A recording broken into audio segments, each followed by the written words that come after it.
नमस्कार, मी राधिका आणि आज आपण बघणार आहोत देणाऱ्याने देत जावे या पोएमचे क्वेश्चन आन्सर्स. तर क्वेश्चन आन्सर कशा प्रकारे लिहायचे, ग्रामर कसं कंप्लीट करायचं आहे किंवा एक्झामला तुम्ही जास्त लर्न करण्याची तुम्हाला गरज नाही. तर सिंपल ट्रिकने तुम्ही कसे क्वेश्चन सॉल्व्ह करू शकता हेच आपण या व्हिडिओमध्ये बघणार आहोत. तर चला व्हिडिओला सुरुवात करूया.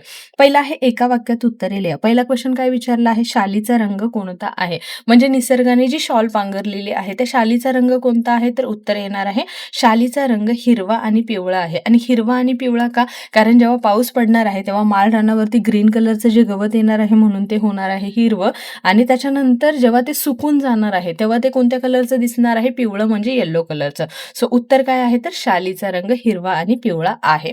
सेकंड आहे ढाल कोणासाठी घ्यावी. आता जी पोएट आहे तिने काय सांगितलं आहे की ढाल कोणासाठी घ्यायला सांगितले आहे?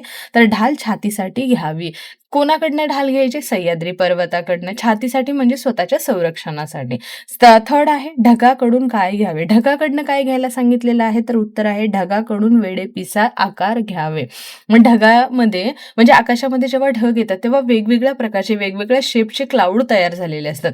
वेडेपिसे आकार म्हणजे वेगवेगळे जे चित्र विचित्र जे शेप्स तयार झालेले असतात ते घ्यायला सांगितलं आहे. त्याच्यानंतर फोर्थ आहे पृथ्वीकडून काय घ्यावे. आता पृथ्वीकडनं काय घ्यायला सांगितलेलं आहे? तर रक्तामधल्या प्रश्नासाठी पृथ्वीकडून होकार घ्यावे. म्हणजे आपल्या मनामध्ये जे जे काही क्वेश्चन्स येतात त्यांना आपण हा म्हटलं पाहिजे किंवा प्रत्येक गोष्टीसाठी संयम घेतला पाहिजे, होकार घेतला पाहिजे. सो हे याचं आन्सर येणार आहे. त्याच्यानंतर फिफ्थ नंबर आहे कुणाची माळ घ्यावी. कुणाची माळ घ्यायला सांगितलेली आहे? तर तुकोबांची.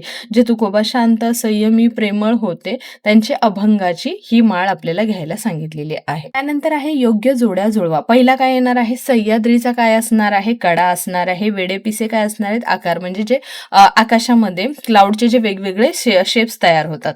रक्तामधले प्रश्न म्हणजे जे मनामध्ये तुमच्या प्रश्न पडणार आहेत ते. उसळलेला दर्या. जो उसळलेला कोण असणार? दर्या म्हणजे समुद्र. देणाऱ्याचे हात. सो अशा प्रकारे याचे आन्सर्स तुम्हाला लिहायचे आहेत. त्याच्यानंतर आहे थोडक्यात उत्तरे लिहा. हे क्वेश्चन जे असतात ते थोडेसे मोठे लिहायचे असतात. पहिला क्वेश्चन आहे कोणाकोणाकडून काय काय घ्यावे असे कवीने सांगितलेले आहे. आता कुणाकडनं काय घ्यायला सांगितलं आहे? तर उत्तर आहे हिरव्या पिवळ्या माळाकडून शाल घ्यायला सांगितलेले आहे. सह्याद्रीच्या कड्यावरून ढाल घ्यायला सांगितलेले आहे. ढगाकडून वेडेपिसे आकार, पृथ्वीकडून होकार, दर्याकडून आयाळ आणि तुकोबांची माळ घ्यावी असे कवीने सांगितले आहे.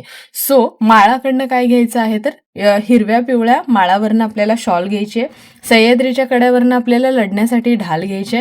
ढगांकडनं आपल्याला वेडेपिसे आकार म्हणजे वेगवेगळे शेप्स घ्यायचे आणि पृथ्वीकडनं कोणत्याही सिच्युएशनमध्ये हा म्हणजे होकार घ्यायचा आहे.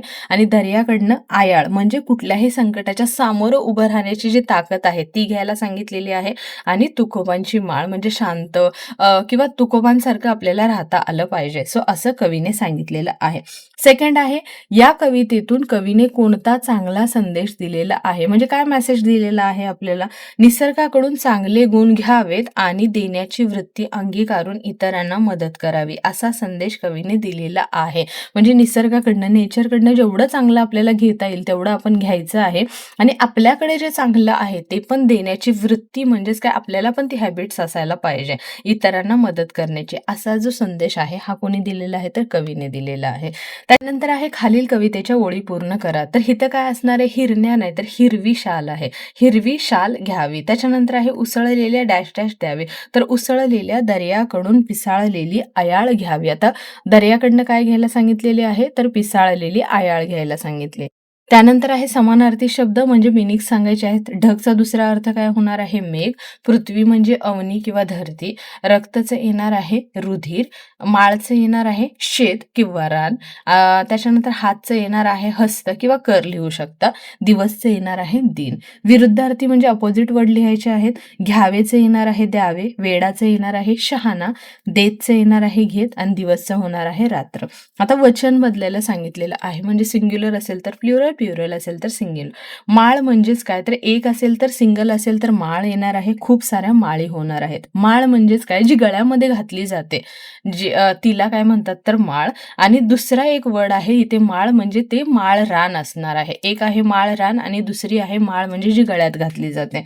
ढालचं येणार आहे ढाली. एक असेल सिंगल असेल तर ढाल होणार आहे. खूप सारे ढाली होणार आहेत. पिवळीचं होणार आहे पिवळे, हिरवीचं होणार आहे हिरवा. आय होप की तुम्हाला या पोएमचे क्वेश्चन आन्सर समजले असतील. जर तुम्हाला माझे व्हिडिओज आवडत असतील, समजत असतील तर चॅनेलला नक्की लाईक, शेअर आणि सबस्क्राईब करा. भेटूया अशाच एका पुढच्या व्हिडिओमध्ये पुढच्या लेसन सोबत. तोपर्यंत बाय बाय.